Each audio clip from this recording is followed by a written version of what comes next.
오늘은 봉독해드린 말씀을 중심으로 코로나19 무엇을 배우셨습니까? 하는 제목으로 우리가 오늘 말씀을 생각하려고 합니다. 주님께서 이제 십자가를 지실 사역을 앞두고 마지막 설교를 하고 있던 그 시간대에 한 대목 속에 마지막 때에 대한 이야기를 들려주시면서 이런 말씀을 던집니다. 무화과 나무의 비유를 배우라. 무화과를 통해서 무화과 나무 하면 이스라엘 사람들에게는 뭔가 머릿속에 딱 떠오르는 이미지가 있는 거예요. 그래서 그 이미지를 생각하면서 무화과 나무를 통해서 배우라 이런 얘기를 하는 것이죠. 여러분 그때가 바로 무화과의 잎들이 이제 서서히 나오려고 할 때였어요. 우리가 잘 아는 대로 이스라엘의 6월절이 올 때쯤 되어지면 겨울을 지나고 6월절 되어지는 그 6월절 바로 뒷날부터 첫 이삭을 자르잖아요. 그러니까 겨우내에 그냥 굶주리고 힘들었던 사람들에게 6월절 때는 두 가지 의미가 있어요. 하나는 작년에 그 거둬들였던 그 밀을 가지고 소재를 떡을 만들어서 무교병을 먹고 이제 하나님께서 이제부터 새로운 양식을 우리에게 주신다. 왜? 바로 그 뒷날에 그 초실절 첫 곡식을 거둬서 하나님께 드리면서 그때부터 거두기를 시작하는 거예요. 그러니까 6월절은 그들에게 구원의 절기이기도 했지만 곧 그들의 삶을 풍성하게 만들어가는 하나님의 은혜의 시작이기도 한 것이 6월절 시작이에요. 그런데 이제 이 6월절이 오기 전에 어떤 일이 먼저 있냐면 맨 먼저 다 모든 것들을 먹을 것이 없을 때에 이스라엘의 대표하는 나무들 있지 않습니까? 포도나무, 감람나무, 무화과나무. 그 중에서 이제 무화과나무에 작은 열매들이 맺죠. 무화과 열매가. 이 첫 열매를 가르쳐서 뭐라고 얘기했어요? 빠게라 얘기했어요. 이 열매는 사실 작고 그렇게 맛도 달지도 않고 그렇게 큰 상품 가치는 없어요. 그럼 이 빠게가 열리면 이 열매를 다 따줘야 돼요. 무화과는 그렇게 첫 번째 열매를 다 따고 난 다음에 그 다음서부터 가을까지 열매를 맺는데 무려 최소 한 나무에서 6번에서 7번의 열매가 맺죠. 그러니까 거의 봄부터 가을까지 겨울 되기 전까지 이 무화과에는 열매가 있다는 얘기예요. 그러니까 이 빠게를 농사를 많이 짓는 무화과 나무가 많이 있는 사람들은 그 상품 가치가 없으니까 따는 것도 일이잖아요. 그래서 아무나 따가시오. 그래서 이제 가난한 사람들, 나그네들 먹을 수는 있는 거니까 맛은 그렇게 크게 있진 않지만 그래도 굶주림을 채울 수 있기 때문에 이 빠게는 나그네의 음식이기도 했고 가난한 자의 음식이기도 했었어요. 이 열매가 먼저 나온 다음부터 작은 연한 순들이 나기 시작하는데 이 연한 순들이 나오면서부터 열매도 커지고 열매도 자주 열리고 그리고 또 그때가 여름이 가까웠다 하는 것을 계절의 변화를 알게 된다는 거예요. 근데 이스라엘 사람들에게는 여름이다 라고 하는 이 말은 또 다른 말로 어떤 의미가 있냐면 끝이다. 끝을 준비해야 된다 라고 하는 그러한 의식이 그들 속에 있었다고 합니다. 그러니까 오늘 주님께서 무화과 나무의 비유를 배우라 라고 하는 얘기는 무화과의 모습을 통해서 시기를 분별하고 시대를 분별할 수 있는 눈이 열려 있는가 라고 하는 거예요. 여러분 지난 15일 날이 스승의 날이었어요. 여러분들에게는 스승님들이 기억이 나는지 모르겠어요. 여러분의 인생에 정말 나의 인생에 영향을 미쳤던 선생님은 어떤 분들입니까? 혹시 그분들을 생각하면서 기도라도 한번 하고 또 전화라도 한번 해보신 적이 있나요? 올해는 이 코로나19로 인해서 그러한 것들이 점점 사라지고 있는 거예요. 여러 인터넷을 검색을 해보고 해도 또 저도 실제적으로 늘 함께 이렇게 자주 연락을 했던 사람들, 또 저 자신도 마찬가지고 했던 분들이 이 올해는 그러한 그 교제와 만남들이 굉장히 많이 줄었어요. 사실 우리가 내 인생의 한 인격체로서 살아가는 데 있어서는 나에게 지대한 영향력을 미친 분들이 있다라고 하는 거예요. 그분들이 있지 않고서는 내가 바르게 설 수 없지. 첫째는 부모님이 나의 인생의 가장 귀한 스승일 수 있어. 자녀는 부모의 뒷모습을 보면서 자라가는 거고 배워가는 것 아니겠습니까? 그에게 있는 그 진실함과 성실함과 정직함. 오늘 나는 내 자녀에게 어떠한 영향력 있는 교사로, 선생으로 서 있는지 한번 돌이켜봐야 될 것입니다. 뿐만 아니라 우리 각자의 삶 속에서 나의 삶에 어떤 그 분기점을 이루고 또 삶에 영향을 미쳤던 분들은 어떤 분이었습니까? 여러분, 그 헬렌 켈러라고 농아이기도 했고 귀도 안 들리고 벙어리였어요. 눈도 보이지 않아요. 그랬던 이런 아이를 정말 위대한 문학가로 사람들에게 영향력을 주는 그러한 사람으로 만든 데에는 첫째는 그 부모님의 귀한 사랑이 첫째 컸었고 그 인생을 전체를 바꿨던 한 분이 있었던 거예요. 바로 그의 선생님 셜리반이라고 하는 선생님이었어요.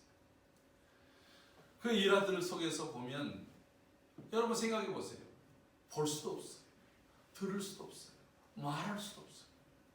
그 아이에게 어떻게 글을 가르치고 어떻게 자기의 생각을 표현하고 어떻게 세상을 느낄 수 있게 할 수 있었겠습니까? 비라고 하는 것을 가르쳐 줄 때에 여러분 비를 어떻게 설명할 수 있어요? 그래서 선생님이 비가 많이 내리는 날 이 아이를 데리고 비를 종일 맞춥니다. 여러분 갑자기 부모가 이 안 보이고 듣지도 못하고 보지도 못하는 애에게 집안에서 그냥 이렇게 온실 속의 화초처럼 키우려고 했던 그런 아이를 한번 폭풍과 몰아치는 그 빛 가운데 내던져 보십시오. 어떻겠습니까? 애가 두려워합니다. 무서워합니다. 그때 설리번 선생님이 헬렌 켈러를 꼭 갔습니다. 그러면서 이제 그 비라고 하는 글자를 이 아이가 이제 감각으로 읽을 수 있도록 그걸 해주는 거예요. 계속해서 그 느낌을 통해서 비라고 하는 것을 배워요. 그리고 그 비바람 폭풍과 몰아칠 때에 오는 그 두려움을 선생님의 그 넓은 품으로 두려움을 없애고 평안이라고 하는 것을 줘요. 그런 하나하나를 읽혀서 그로 하여금 위대한 사상, 위대한 문학가로 만들어가는 것입니다. 헬렌 켈러가 자기에게 만약에 사흘만 눈을 뜨고 말을 하고 그리고 귀로 들을 수 있다면 그가 할 수 있는 것, 이 아름다운 세상을 보며 하나님을 찬송하고 영광 돌릴 것에 대해서 얘기합니다. 또한 부모님을 바라보면서 부모님의 사랑을 그리고 선생님의 그 사랑을 사랑해 주심을 고백하고 싶어 했어요. 그리고 모든 사람들에게 자신도 행복한 사람임을 드러내고 싶다고 말하고 있었어요. 여러분, 내 인생에 배움을 주신 분들, 내 인생을 가르쳐 주신 분들을 기억하는. 그래서 성경이 이렇게 말합니다. 장로들을 존경해라. 그러나 너희들을 가르치는 자들을 배나도 존경할 것이다 라고 말하고 있습니다. 하나님께서는 우리에게 늘 참 스승으로서 우리에게 바른 것들을 가르치시고 진리로 이끄시고 인도해 오셨습니다. 우리의 참 스승 되시는 우리 주님의 말씀을 좇아서 날마다 순복하며 살아가기를 소원합니다. 오늘 주님께서 이 마지막 시대를 살면서 참 스승 되시는 주님이 이렇게 말씀합니다. 무화과 나무의 비유를 배우라. 여러분, 무화과 나무는 그래서 마치 그 시대 계절을 알려주는 전령사의 역할을 합니다. 여러분, 우리에게도 겨울이 지나고 이제 곧 봄이 올 것을 맨 먼저 가르쳐주는 전령사들이 있지 않습니까? 예를 들어서 매화는 눈 속에서도 이제 계절이 바뀌었음을 맨 먼저 알려준다 해서 설중매라고 되어 있잖아요. 눈 속에서도 피는 꽃이라는 거예요. 근데 그 눈이 가시고 봄이 오면 어느덧 길가에 개나리가 피웁니다. 이런 것들은 봄을 알려주는 그러한 전령사들과 같습니다. 아, 봄이 왔구나. 씨를 뿌려야겠다. 이스라엘 사람들은 무화과 나무를 통해서 연한 잎이 나면 곧 여름이 오겠네. 아, 이제 해의 끝을 준비해야겠네. 이러한 생각을 갖는다라고 하는 거예요. 근데 문제는 뭐냐면 그러한 것들이 계속해서 왔음에도 불구하고 매년 똑같이 오니까 내 올 한 해의 마지막을 생각하면서 내 인생의 마지막을 생각하고 역사의 마지막을 생각하면서 내가 하나님 앞에 섰을 때에 어떤 모습으로 어떤 자세로 하나님 앞에 서야 될 것인가를 생각하고 준비하는 사람은 지혜로운 사람. 할렐루야. 그러나 무화과가 피었네. 이거 열매 따먹으면 되겠어 하고 그냥 넘어가는 거예요. 왜? 작년에도 피었던 무화과가 올해도 피었어. 매년 똑같이.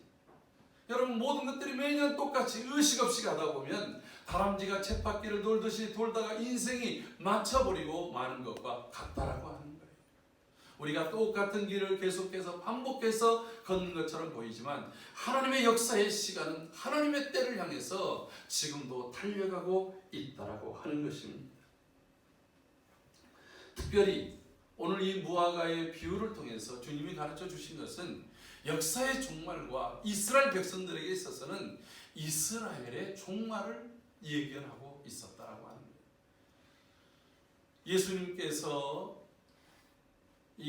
예수님이 이 땅에 태어난 것을 통해서 BC와 AD, 이 역사의 기원전과 기원후가 나눠지잖아요. 근데 이제 이 AD와 BC와 AD를 나누면서 아마 그 계산이 좀 잘못됐는지 예수님의 탄생이 역사학자들에 의하면 BC 4년 정도. 그러니까 이제 이 4년 정도의 차이가 있다고 얘기를 해요. 그럼 예수님께서 이 말씀을 하실 때가 33살 정도 되었어요. 30세쯤 예수님께서 사역을 시작했고 3년 동안 예수님이 사역 3년 6개월 동안 하셨기 때문에 33살 정도 되어졌어요. 그러니까 곧 예수님께서 이때가 그럼 AD 한 30년 정도 가까이 될 때 아니겠어요? 그리고 나서 AD 70년에 로마 티토 장군에 의해서 예루살렘이 무너지면서 완전히 이스라엘은 2000년 동안 나라 없는 그러한 유랑자의 삶을 살아야 했던 것입니다. 예수님께서는 지금 이스라엘 예루살렘 성의 돌 위에 돌 하나 남김없이 무너졌던 그러한 일들, 왜요? 그때도 마치 예레미야 시대에 예루살렘 성이 무너졌어요. 느부갓네살에 의해서 그렇게 멸망했던 것처럼 이들이 또다시 그러한 멸망의 날이 다가오고 있음을 말씀해 주고 있다라고 합니다. 그런데 그들의 멸망에는 항상 그들의 죄악이 그 성을 멸망하게 했고 그 시대를 망하게 했다라고 합니다. 그러니까 주님께서 지금 예루살렘에 이 무화과에 연한 잎이 나듯이 바로 그때가 지금 가까웠다. 그때를 준비하고 그때를 대비하라고 하는 그 말씀을 주고 있다라고 합니다. 너희의 세대가 가기 전에 이런 일들이 일어날 것이라고 주님께서 경고하고 있습니다. 그러나 이 경고를 깊이 받아들였던 사람들은 거의 없었습니다. 사랑하는 성도 여러분, 오늘 우리가 역사의 마지막 11시 59분을 향해서 달려가고 있다라고 얘기합니다. 이때에 이 무화과의 나무를 통해서 배우게 하신 것이 무엇입니까? 오늘 이 말씀들을 찾아보면 33절부터 34, 35, 37절에 계속해서 얘기하는 것들이 있습니다. 우리가 읽지 않았지만 우리 33절 다 같이 한번 읽어봅시다. 시작. 주의하라, 깨어 있으라, 그때가 언제일지 알지 못함이라. 아멘. 주의하라, 깨어 있으라, 그때가 언제인지 알지 못합니다. 오늘 여기 본문에서 주의하라, 깨어 있으라. 34절에도 문지기에게 깨어 있으라 명함과 같다. 35절에서 그러므로 깨어 있으라 라고 이렇게 말씀하고 있습니다. 마지막 때는 깨어 있어야 됩니다. 여러분, 깨어 있다는 게 잠을 안 잔다는 얘기가 아닙니다. 우리의 의식이, 우리의 영적인 민감함이 살아 있어야 된다는 거예요. 무감각해지면 안 돼요. 여러분, 사람이라는 게요, 적응력이 굉장히 빨라요. 우리 한국 사람들은 사계절이 있어서 그런지 어느 나라를 가도 적응력이 빠릅니다.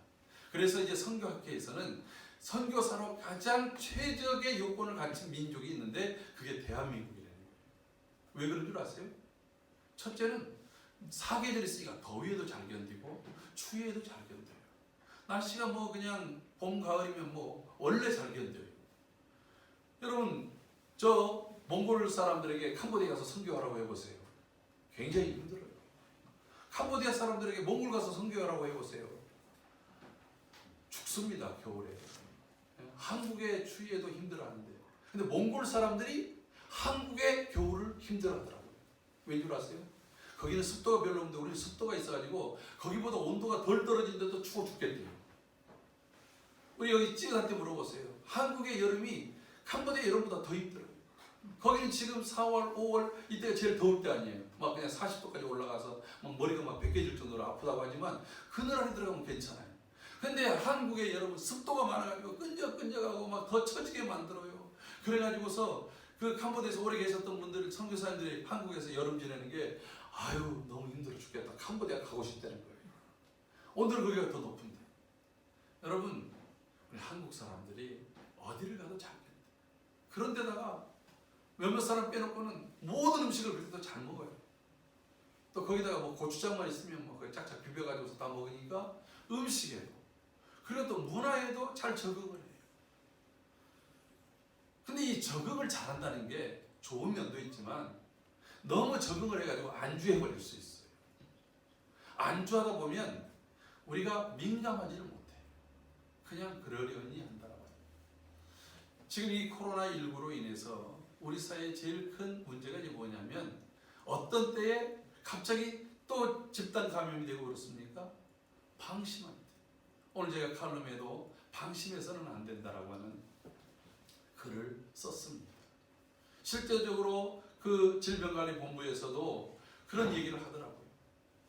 이 코로나19를 맞이하면서 우리가 가장 유의해야 되는 단어가 있는데 그게 무엇이냐? 딱 하나가 있어요. 방심이라는 거예요. 실제적으로 뭔가 좀 느슨해지려고 할 때, 방심하려고 하는 그런 순간이 왔을 때에 문제가 터졌어요. 여러분, 31번 확진자가 나오기 직전에 정부에서는 이제 우리는 코로나 이 위기를 극복하는 그 줄을 잡았습니다. 이제 우리는 극복하고 우리는 지나갈 것 같습니다. 그러다가 어마어마한 그런 파장이 일어났지 않습니까? 수천 명의 사람들이 급속도로 확산됐어요. 그거에 그냥 몇 주간 막 죽을 힘을 다해가지고서 그걸 막았습니다. 그리고서 이제 그 숫자가 꺾일 때 이제는 우리가 좀 잡은 것 같습니다. 그랬다가 저 구로 콜센터에서 또 확진자들이 막 생겼어요. 이번에도 마찬가지예요. 한 며칠간 코로나 환자, 전혀 저 확진 환자가 나오지 않았습니다. 정말 저희도 안심했습니다. 이제 좀 끝날려나. 그래가지고 생활방역으로 바뀐다고 하니까 또 이태원 클럽에서 그런 일들이 벌어졌습니다. 이 이야기는 어느 순간순간마다 우리가 방심할 때는 항상 넘어질 수 있는 위험 요소가 도사리고 있다고 하는 거예요.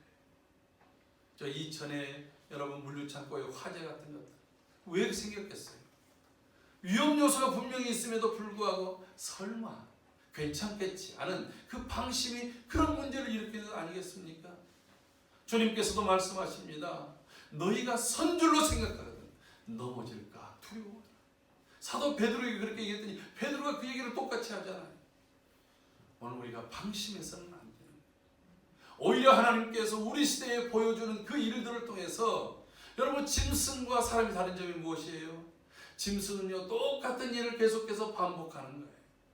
그러나 오늘 사람들은 남의 겪은 일들이라 할지라도 그걸 통해서 내가 겪었던 간접 경험이든 간에 그것을 통해서 반면 교사를 삼고 다시는 그런 일들에 당하지 않도록 하는 것이 우리가 가져야 될 정신인 거예요. 여러분, 이승만 대통령이 노년에 쓸쓸하게 그의 인생을 마무리합니다. 하와이에서 죽어갈 때에 마지막 유언을 남겼는데 그 유언이 무엇인 줄 아십니까?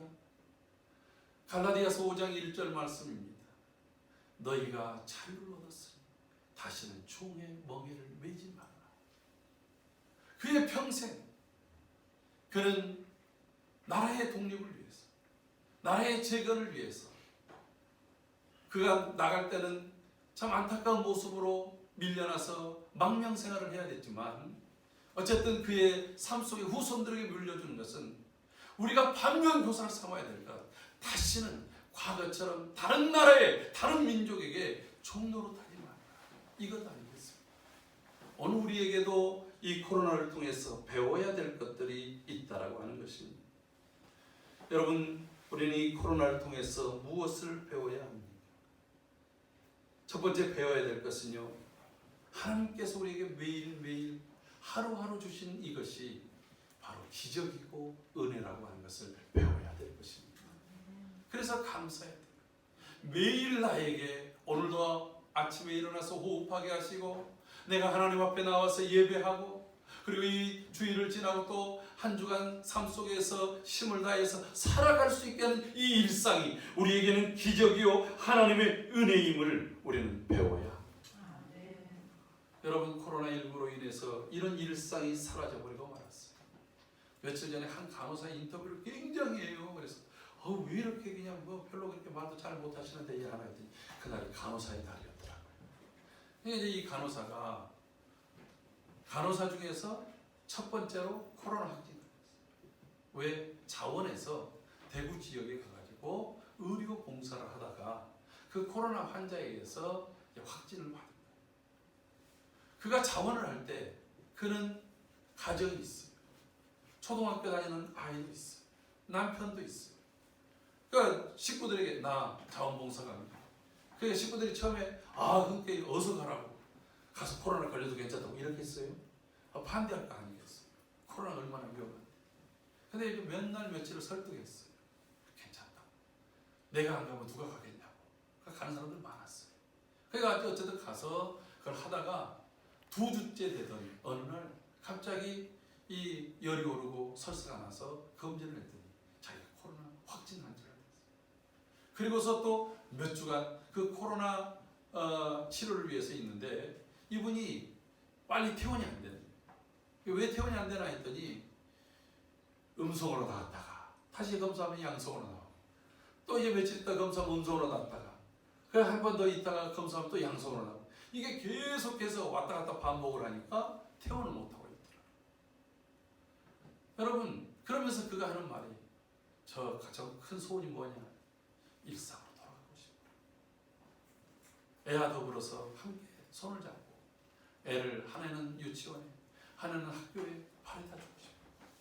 친구들과 도란도란 앉아서 같이 음식을 해먹고 그리고 산책을 하고 싶어. 별다른 것도 아니에요. 뭐 어디 해외여행, 크루즈여행 그런 것도 아니에요. 그냥 평상시 살았던 그 삶을 살고 싶어요 하는 것이 이 간호사의 소원이었어요. 다른 많은 사람들도 마찬가지예요. 우리가 일상 평상시처럼 살았던 모든 것들이 단절됐을 때에 오는 그러한 스트레스, 어떤 스트레스보다도 컸던 것을 알게 됩니다. 사랑하는 성도 여러분, 만나야 될 사람들을 만나지 못합니다. 어젯밤에 제가 저 인천에서 학생 청년 때 신앙생활을 함께 했던 친구가 카톡이 왔어요. 친구 잘 있었나? 5월 13일 날 아버지가 갑자기 별세해서 5월 15일 날 비가 많이 오는데 장례를 치렀다는 거예요. 연락도 못해서 미안하네. 아니 어떻게 뭔 일이 있길래 코로나 때문에 코로나에 걸리셨나? 그게 아니고 아마 요양원 같은 데 있었는데 요양원들에서 요양병원에 있었는데 그 면회사를 오지 말라고 우리가. 근데 이제 그래가지고 갑자기 딱 돌아가시고 난 다음에 연락이 온 거예요. 얼마나 황당하겠어요, 식구로서.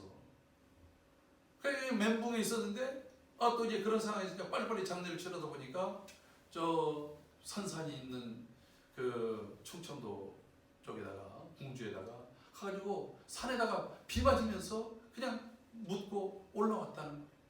그래서 이제 멘붕 상태에서 한 이틀 있다가 저한테 그걸 보낸 거예요. 여러분, 만나야 될 병원에 있는 부모님을 제대로 만날 수가 없어요. 정말 보고 싶은 식구들을 제대로 만날 수 없는 그런 일들이 우리 주변에 늘 있다라고 하는 거예요. 마스크를 쓰지 않으면 일상생활이 안 돼요. 지금 얼마나 덥습니까? 점점 답답해지는데도 불구하고 마스크를 써야 돼요. 목사들이 만나면 이구동성으로 얘기해요. 예배가 은혜가 안 된다. 성도들이 다 마스크를 쓰고서 눈만 멜롱 있으니까 지금 나를 경계해서 보는 건지 존경해서 보는 건지 은혜로 보는 건지 알 수가 없다는 거예요. 이럴 때 욕하고 싶을 때 속으로 많이 하세요.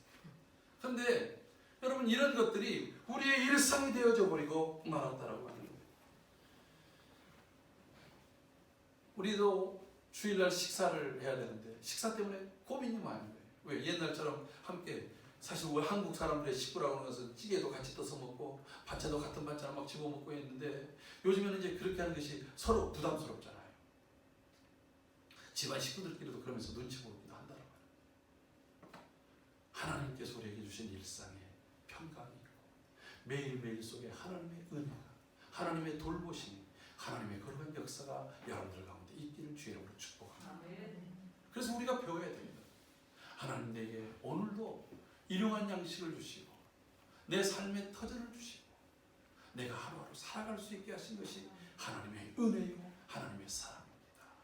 이 고백을 하며 살아가는 것을 배우라. 왜요? 매일 똑같은 거 주면 애들은 불평해요. 매일 똑같은, 여러분, 우리가 물을 마시고 우리가 매일 똑같은 공간에 있고 매일 똑같은 것들을 가지면서도 그것이 우리의 영육을 평온하게 만듭니다. 그 은혜를 배워갈 수 있기를 바랍니다. 두 번째 우리가 배워야 될 것이 무엇입니까? 인간은 연약한 존재라고 합니다. 한번 더 합시다. 나는 연약합니다. 나는 연약합니다. 여러분, 내가 연약하기 때문에 하나님의 도우심을 구해야 되는 거예요.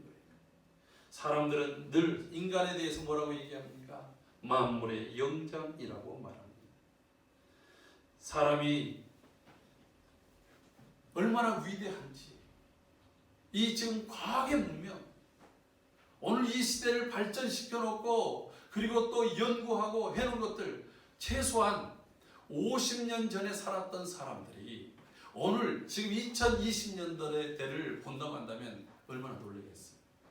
근데 그래도 50년 전이라고 해봐야 여러분 1970년이잖아요. 1970년대 그때도 차도 있었고요. 그때도 전철도 있었고요. 그때 나름 뭐 별것들이 있었어요. 그런데요, 만약에 우리가 지금보다 100년 전에 살았던 사람들이었다면 지금 보고서 이게 대한민국이라고 말하겠습니까? 이 시대를 보고 이게 완전히 외계의 시대라고 말하지 않겠습니까? 그런 것들을 만들어놨어요. 그런 개발을 했어요.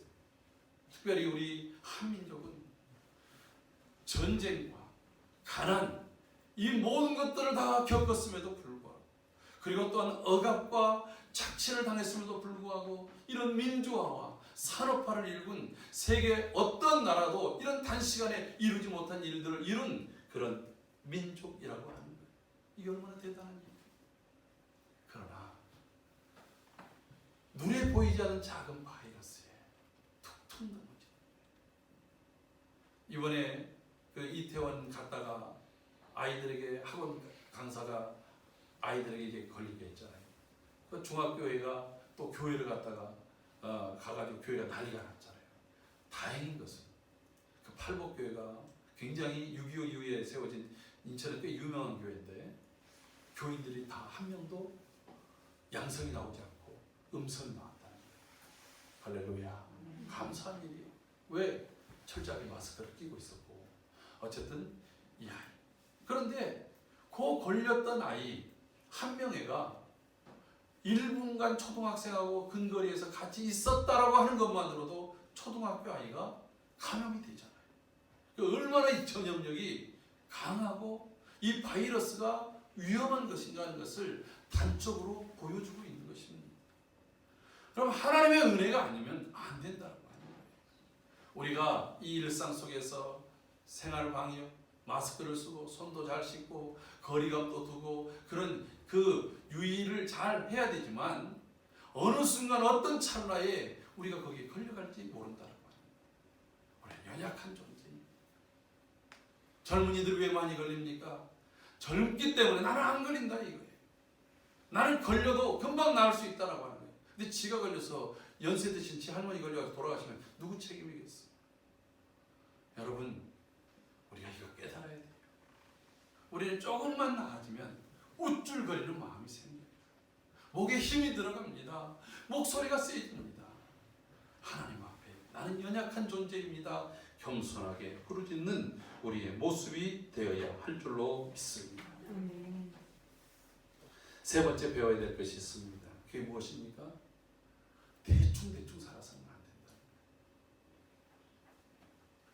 여러분, 끝이 왔을 때 끝을 보는 사람들은 내가 어떻게 이 위기를 극복할 것인가를 생각합니다. 그 김진명의 소설 중에 삼성 컨피던스라고 하는 소설이 있어요. 삼성이라는 저 초인류 그룹이 생기기 전까지 여러 차례의 과정을 겪었습니다. 일제 때 기반을 잡고 그리고 6.25라고 하는 것 때문에 아주 튼튼하게 확장할 수 있는 왜 많은 물품들이 필요할 때 그것을 수입해다가 나눕니다. 특별히 설탕, 생필품들 있잖아요. 밀가루 이런 것들로 인해서 삼성이 굉장히 커졌어요. 근데 그것만으로는 더 이상 큰 기업으로 나갈 수 없어요. 우물한 개구리밖에 될 수 없었다는 거예요. 그래서 고민을 하다가 세계의 흐름을 보니까 앞으로 이 시대는 전자제품이 단순한 아날로그에서 이게 디지털로 가려면 거기에 필요한 게 반도체로 있구나. 이것을 삼성 이건희 회장이 캐치를 한 거예요. 그래서 이제 일본으로 가서 일본이 우리나라보다 이제 반도체를 먼저 시작을 했고 그래서 그 기술을 배우고 그렇게 일본도 그게 커지지 않았어요. 일본도 몇 군데만 하게 되었어요. 근데 이 반도체로 전환한다는 것은 한마디로 얘기하면 2차 산업에서 3차 산업으로 완전히 탈바꿈하는 그런 변화이기 때문에 비용도 많이 들고 또 위험성도 굉장히 많이 든다라고 하는 거예요. 그러니까 정부도 반대합니다. 삼성의 임직원들도 반대합니다. 그 다음에 또 그 기술을 가지고 있는 사람들 무시하고 안 주려고 합니다. 왜요? 첫째는 니네가 무슨 괜히 우리 헛고생할 수 있어. 두 번째는 줬다가 괜히 또 얘네가 발전하면 우리가 안 될 텐데 이래가지고 안 합니다. 심지어는 미국에서조차도 이것을 대대적으로 봐요. 왜요? 미국이라는 나라는 자국의 핵심 기술, 자국의 핵심 발전되는 것들을 다른 나라에 그렇게 빨리 나눠주지 않아요. 자신들이 다 해고 써보고 그 다음에 이익을 다 창출한 다음에 그때서부터 푸는 거예요. 우리나라가 지금 들어오는 뭐 F-36이든지 뭐 이런 비행기들도 자기네들이 이미 오래전부터 했던 거잖아요. 그래도 그거 주면서 얼마나 생색냅니까?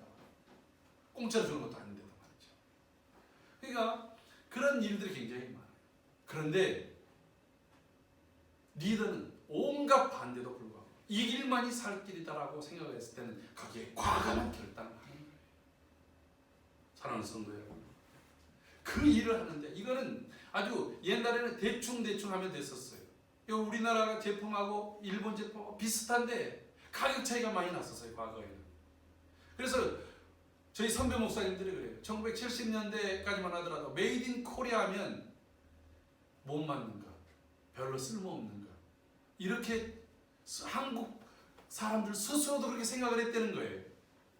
근데 요 최근에는 사모님, 은퇴하신 사모님한테 뭘 줬어요. 뭐야? 한국제야? 그랬더니 그래? 그러면서 좋아하더라는 거예요. 그러니까 똑같은 사람이 그 몇십 년 지난 다음에 확 그렇게 바뀐 거예요. 왜요? 끝 처리가 좋지 않아요. 끝이 부드럽냐 날카롭느냐, 끝을 제대로 처리했느냐. 여러분, 그런 변화, 그거 대충 해가지고는 경쟁력이 떨어진다라고 합니다. 우리의 삶도 마찬가지입니다. 우리는 지금까지 그냥 일상의 삶은 대충 가는 것이었습니다. 손 씻기도 대충, 말도 대충, 생각도 대충, 청소도 대충. 나 스스로 면역 주치의가 되어야 된다고 하는 것을 지금 배우고 있지 않습니까? 저도 손 씻는 걸 잘 안 했어요. 요즘에는 어디 갔다 오면 손 씻었어요? 집에서 얘기할 때마다 스트레스를 받아요. 나도 요즘 최선을 다해서 씻고 있거든요. 제가 요즘처럼 깨끗하게 산 적이 별로 없어요. 그런데 그것보다도 더 해야 된다.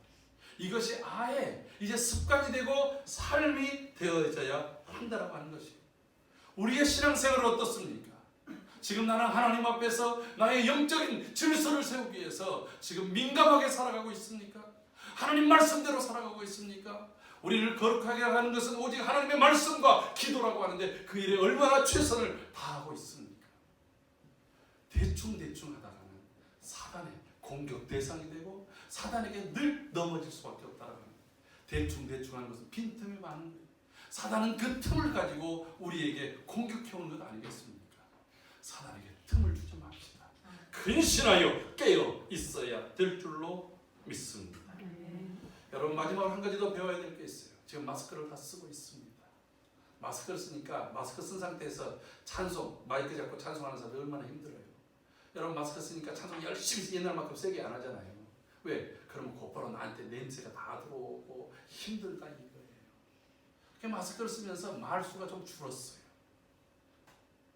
그럼 말하려면 마스크를 벗어야 돼요.